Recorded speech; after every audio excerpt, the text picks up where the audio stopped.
So one question I see asked a lot is, should I buy Marvel Zombies, Zombicide 2nd Edition, wait for White Death, or maybe something else entirely? And as someone who owns most of the Zombicide editions and has been playing since the very first edition, I feel reasonably qualified to answer that. I'm James Bruce, you're watching Tabletop Dungeon, and here's everything you need to know about which Zombicide edition to buy. Strap in, this is going to be a long one. So first off, let's look at what's currently on the market and what's coming. Zombicide 2nd Edition, aka Zombicide Modern or Modernicide, is the latest edition of the original Zombicide set in modern times. It's the one currently receiving the most love in terms of add-ons and expansions, and some of those expansions even include campaign settings, letting you carry weapons between missions and level up your characters with permanent skills. Others introduce new weapon sets, soldier zombies that can shoot, or day-night cycles. It's like a Zombicide apocalypse buffet. There's going to be something for everyone. Next, we have Zombicide, Black Plague, and Green Horde. Each of those is a core box set that can be played independently or combined into one big monstrous Renaissance fair. The basic rule set remains the same, but you'll find magic potions and spells alongside traditional fantasy swords and ranged weapons. Green Horde swaps the enemy type for orc zombies and adds a new horde mechanic where they slowly amass off the board and come in at once, and you're forced to do a bit of crowd control with a powerful catapult or ballista. These editions have a good number of expansions too, though not quite as many as the modern setting, I don't think. This looks like a lot because you're seeing some Kickstarter bits there too. Finally, in the core series is Zombicide, Invader, and Black Ops. I believe there was another core box for this as well, which I don't have. But for those who dream of a sci-fi zombie apocalypse, Invader and Black Ops transport you to a futuristic alien world.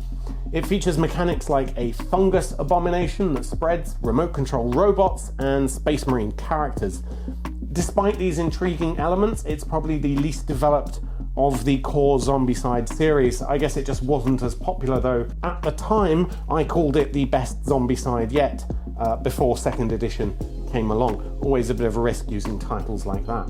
There have been a few promos and expansions, and if you have Project Elite, you can even get a sort of crossover pack that lets you bring those enemies into here, but it hasn't received nearly as much love as the other core sets. Then there are also a few notable spin-offs. Dead or Alive is a Western-themed Zombicide. Zombies in cowboy boots, what's not to love? It's a custom IP, and I know it has a fair few expansions, including Gears and Guns, which is a campaign expansion.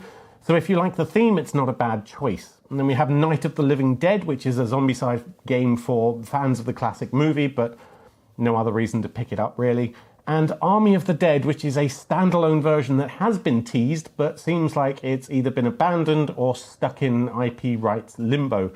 Now, these spin-offs are fun, but not something I'd recommend for newcomers wanting to dive deep into the Zombicide system. You can't really integrate into other core Zombicide sets, so think of them as the sort of Zombicide extended universe. Great if you're a super fan, but not essential.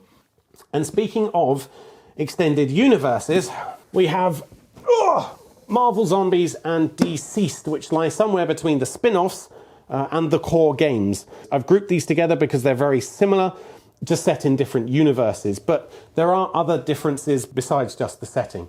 So as you can see, I have a full set of Marvel Zombies, and I've reviewed it elsewhere in the channel, but to me, it felt like a simplification of Zombicide. It's streamlined, it's more accessible.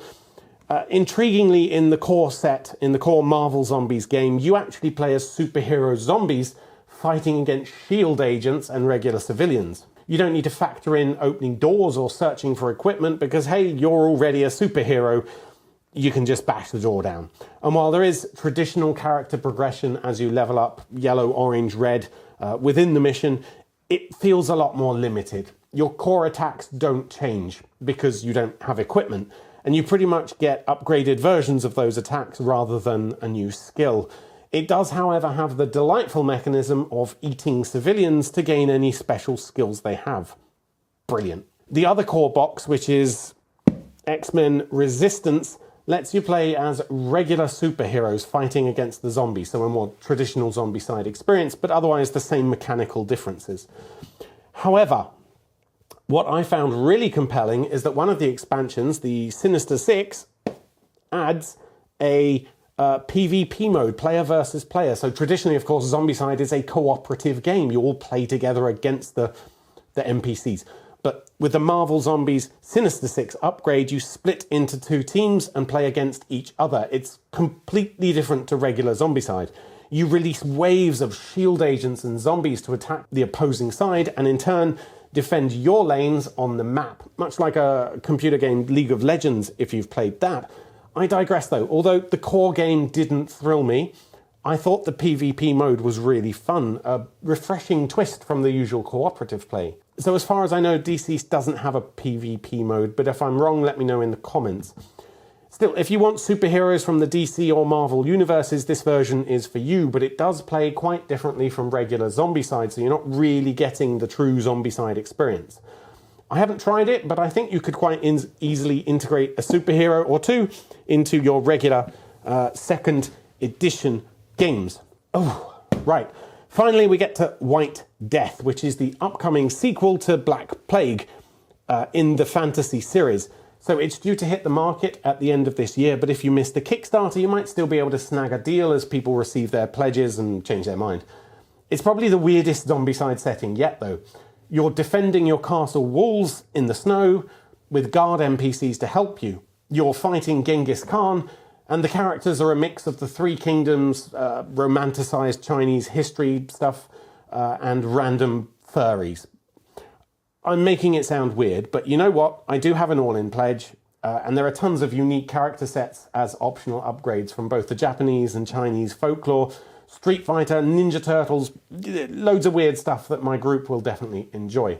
Oh, and one last really out there suggestion is Zombicide Chronicles, which is an RPG set in the Zombicide universe, but designed for use also with the main Zombicide game components, so the tiles, the minis, the cards, etc., should you want to. So what factors should you consider when actually picking a Zombicide version? Theme will be your main deciding factor. If you're looking for a sort of Walking Dead-like experience, Zombicide 2nd Edition, set in modern times, is your best bet, of course. You might also consider theme in terms of reusing the miniatures in other games, like your D&D sessions. And in that case, Black Plague might be more appropriate because of the fantasy setting. You're going to be able to get better use out of the minis. If you are buying purely for the miniatures, and that's perfectly valid, lots of people do that, White Death is probably the most obscure theme, so it's unlikely to have broader appeal in that respect. Theme, era, setting, that is your most important decision.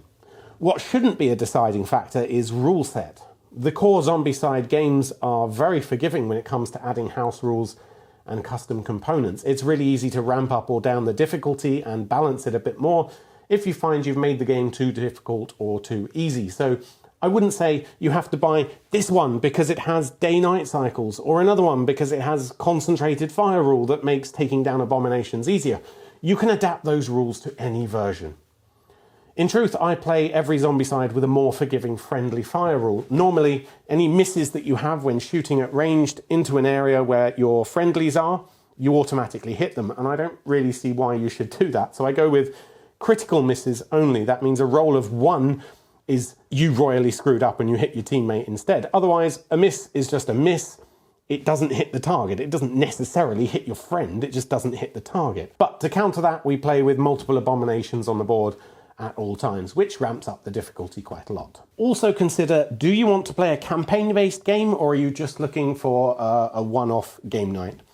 And personally, one thing that always disappointed me with original Zombicide and the core games is the lack of progression between missions. So you go from, there's 10 missions in the book usually, but you restart and everything goes back to 0 every single mission. So after leveling up your character, becoming super powerful, you're useless again when you go to the next street over. But with a number of Zombicide modern 2nd edition expansions, a new campaign system was introduced. You get a character sheet, you get missions with story events on hidden cards rather than just objective tokens. so it makes it a bit more dramatic. You accumulate points depending on how well you did, and you can gain some new permanent skills between missions.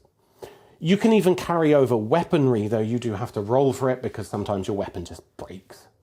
I love it so much that I almost wouldn't play a non-campaign, non-narrative Zombicide version at this point.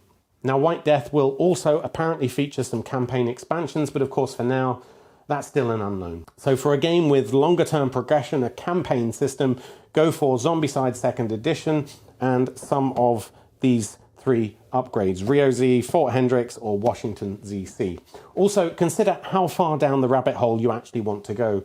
As you can see, there is a lot of Zombicide content, and some versions have way more than others. The standalone spin-offs are the least expansive, as well as Zombicide Invader. The most expansive is Zombicide 2nd Edition and the classic fantasy series. There's also a lot of third-party content available. For instance, I got a deck of event cards printed pretty cheaply on Moo Cards. They're available online for free to download, and they add a bit of sort of randomness to your game. If you're the sort of person like me that will take something to the extreme, and once you get into it, you'll 3D print scenery or storage options and get all the expansions and try out the variants, then I would recommend 2nd Edition as the Collector's Edition Zombicide. Ultimately, though, you should choose Zombicide Edition based on the theme that excites you the most. The mechanics can be adapted, the depth of content varies, but the core experience will be driven by the setting you find most engaging. Anyway, happy zombie hunting. Thank you for watching. Hit like if you found this video useful, consider subscribing for more, and hit me up in the comments if you have any specific questions about Zombicide versions or which one's right for you. Otherwise, I'll see you in the next one.